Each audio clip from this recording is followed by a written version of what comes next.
Okay, so today's topic is how Disney outsmarted Ron Desantis, which I'm sure many people would claim isn't that hard, but they did, and this is what happened.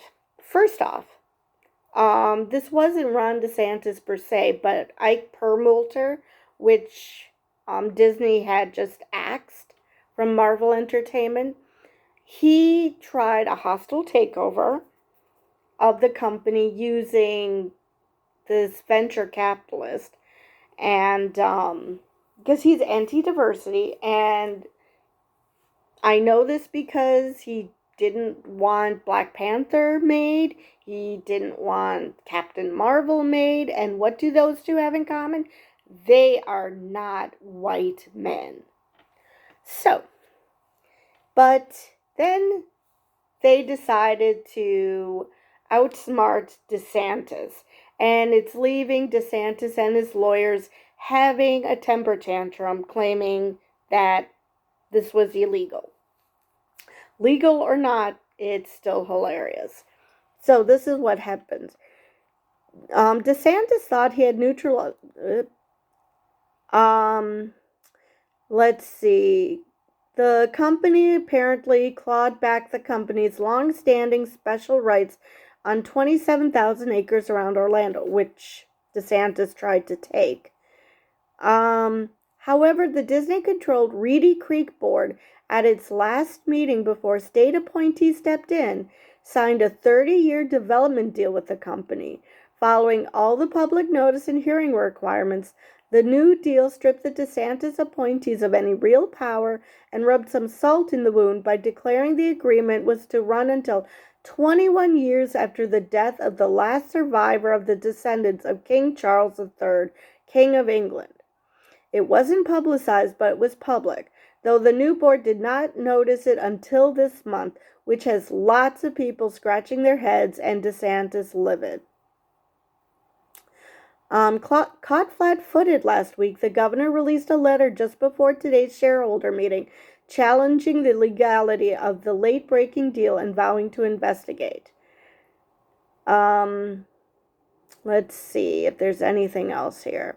So, I've got to find that actual quote because I actually found the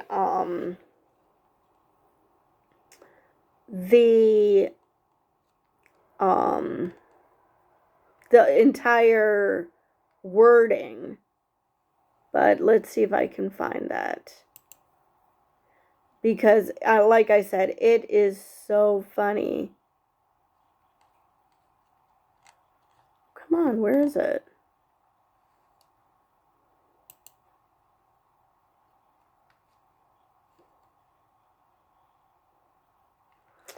Okay, let's...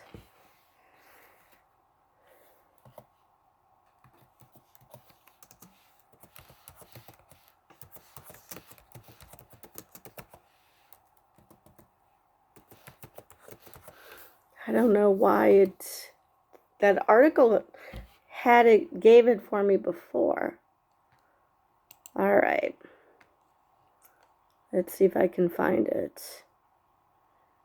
For fuck's sake.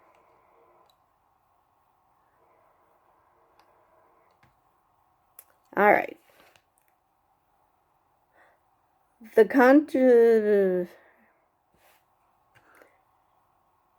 I thought it was going to give me the whole clause. But anyway, this dates back to 1692 Britain, and it's usually used for trusts and things like that. So it's supposed to last till 21 years after the death of the last descendant of King Charles III, which a expert said would be 21 years after King George. We're assuming that George would be his grandson, that he would be the one who would take over as king, that 21 years after his death. Now, given the last few generations of longevity,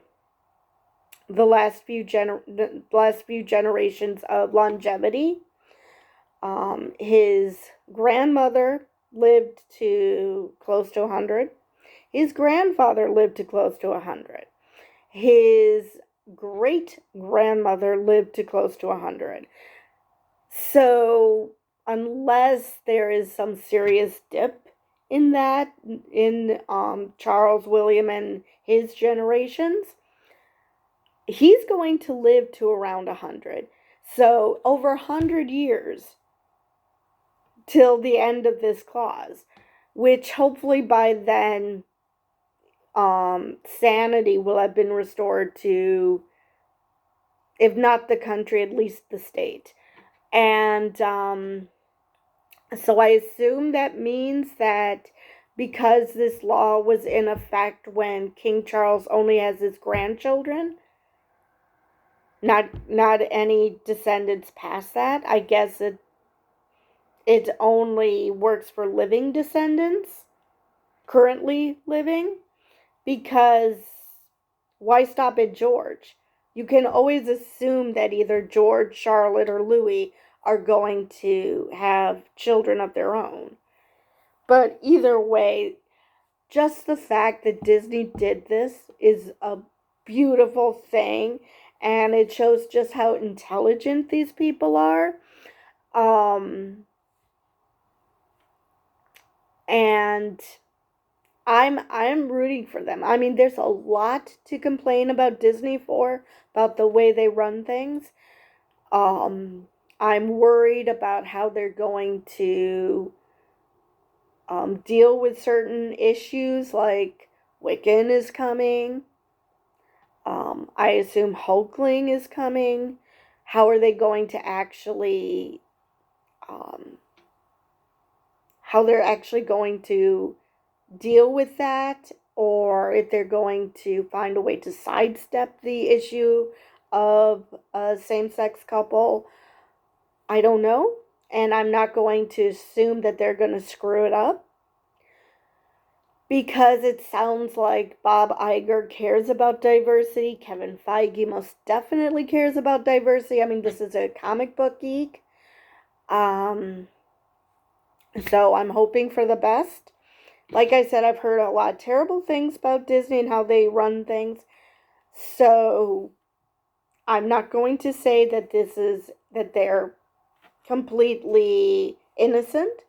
But in this case, I just find this absolutely hilarious, and I cannot wait to see what Marvel is going to do from here on out, now that they don't have Ike Perlmutter breathing down their necks, saying that he only wants white men in movies, or the whole Ron Desantis hoping that his handpicked board could put the kibosh on any diversity in any Disney movies, not just Marvel. So now that they're free to be more open with diversity, let's hope that not even China can stop them.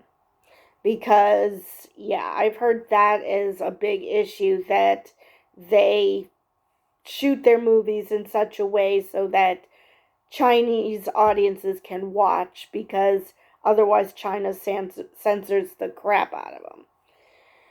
So let's hope that they don't let any of this stop them, and that they do what they want to do, and that they do diversity justice. So with that, I will see you guys next time.